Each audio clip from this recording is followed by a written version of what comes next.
The Legend of Zelda movie has wrapped filming. I already made a video talking about this, but I was talking more about the competition and about like what was going on with like, everybody like bending over backwards to try and deny how big of a deal this is going to be. But yeah, it's time to talk about the movie itself. What can we expect from the Legend of Zelda movie when we see it this time next year? May 7th, 2027. So it's not that far off, honestly. I'm sure they still have to go through the editing process. I'm sure there's some things they're going to change. I'm sure there's some things that are going to happen between now and then. But the way it looks now is that we have a good cast. We have like some interesting images.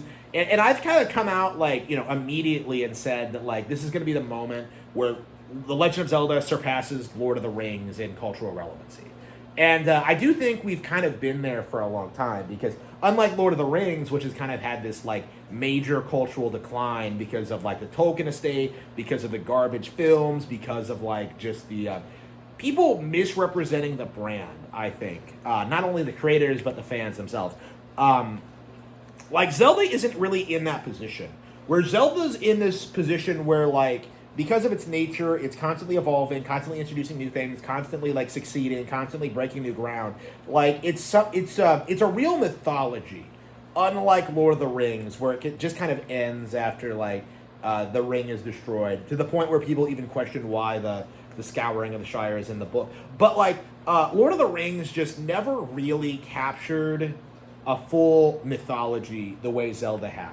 And that's something that I do think a lot of people don't understand about this, is that like Zelda and pretty much every other Nintendo brand, like they have this potential to be these like limitless, like endless adventures, these great films.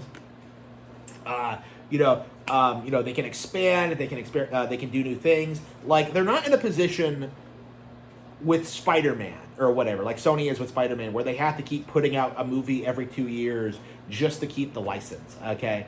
Like, Spider-Man, in essence, is like a dead IP because of just how run into the ground it's been. Nintendo's not going to have that problem as they work with Sony, as they produce these movies, and as they do things. Like, and again, one of the things that interests me about this is that when it came to the Super Mario Galaxy movie, like everybody was pretty established what the narrative was going to be. They came into it wanting to complain about Girl Boss Peach. They wanted to complain about the fast pacing. They wanted to complain about the alleged lack of plot. They wanted to complain about the way certain characters were utilized and certain themes and ideas. They wanted to complain about it. Like the reality is, Super Mario Galaxy was a great movie. Okay, that's indisputable. But what we're seeing now is that considering the Zelda movie is coming out this year and is going to be completely different when it comes to its demographics, when it comes to its style, when it comes to the fact it's live action even. Like, when you look at The Legend of Zelda, like, clearly what they're doing is that they're making a more story-focused film. They're clearly making something radically different. And yet, like, nobody seems to understand what that means. Like, unlike Marvel, where it was just the same thing over and over and over and over again, like, Nintendo has demonstrated that they're capable of making new films that are completely different in style and tone. So they made the Mario movie, and guess what? They moved on to Zelda, okay? Which is going to be completely different tone-wise. It's going to have a completely different team behind it. Like, they're going to do something radically different. And this is going to have this really interesting effect, where people are going to, like, appreciate Super Mario Galaxy more for being what it is, but you're also going to bring in a lot of people who like pretended to hate the Mario Galaxy movie or whatever. Like, there's nothing they can do, essentially. Like, if you complain about the Legend of Zelda movie, increasingly it's going to look like you're just trying to make excuses to hate Nintendo products, and I think that's what's going to happen.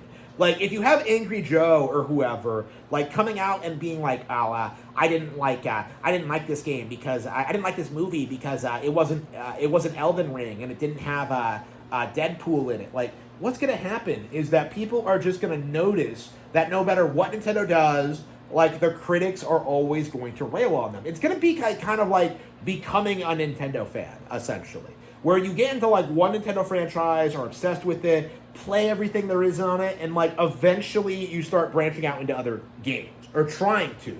But, like, what you end up hearing all the time is, like, everybody screaming at you about how Zelda sucks, about how Nintendo's the worst thing ever, about how there are so many better options out there, and then like you slowly start realizing that that's not true. That's what we're seeing now with the Nintendo movies. Is that both the both the Super Mario movies were better than anything that's come out of Hollywood ever. Okay, they're better than Terminator, they're better than Avatar, they're better than like James Cameron's Avatar, they're better than Star Wars, they're better than like all this slop. And we're kind of in this weird phase where like people just aren't willing to admit it. Like everybody just wants to say that like different bad, Japanese bad, wholesome bad, nonstop action bad. Where's my woke pandering? Where's my feminist girl boss? Like where's anything in this movie that I've come to expect? Like what we're going to see is kind of this slow, gradual cultural awakening where people start realizing that movies like this are actually quite a bit better than like the woke, subversive Disney films that have been shoved down our throats since we were little kids. Like, the simple fact of the matter is, like, Nintendo has made something that's radically better than all the direct competition. And what we're seeing now is just a desperate, declining establishment doing everything they can to write it off and ignore it. Like, that's kind of what we're seeing now, is that, like, everybody is just making up excuses to try and downplay and ignore these movies. And, right now we're in the phase where, like, people are trying to, like, compare Mario Galaxy to, like, the greatest movie ever, the greatest movies ever made, and, like, trying to say that, like, it's not gonna, like, outgross Avatar or something. That's how bad it is that we're seeing Nintendo dominate the box office quite handedly, while PlayStation has struggled with, like, Uncharted, with Ratchet & Clank, with, like, all of their attempts at, like, making their PlayStation movies relevant. Like, Nintendo just has proven just how much better of a brand they have. About how, like, you can go see the Legend of Zelda movie and, like, really get invested in it. Like, because I don't think this is going to be based on any game. It's going to be a completely original story. And I feel like a lot of people are really, really going to love it. A lot of people, I think, are going to be very, very surprised by how good this movie is. Like, I'll be... I believe that we're going to see a lot of people in the industry coping and seething about this. Like, it's very possible this is going to be, like, the most base, traditional, like, white fantasy movie of all time. We'll have to see. But, like, until we get, like, some clarification, until we get some, like, until we, like, see more from it, there's not really much more to say. But right now, we're kind of in that early stages where, like, this is going to be a huge success, and the industry is doing everything it possibly can to downplay and ignore it.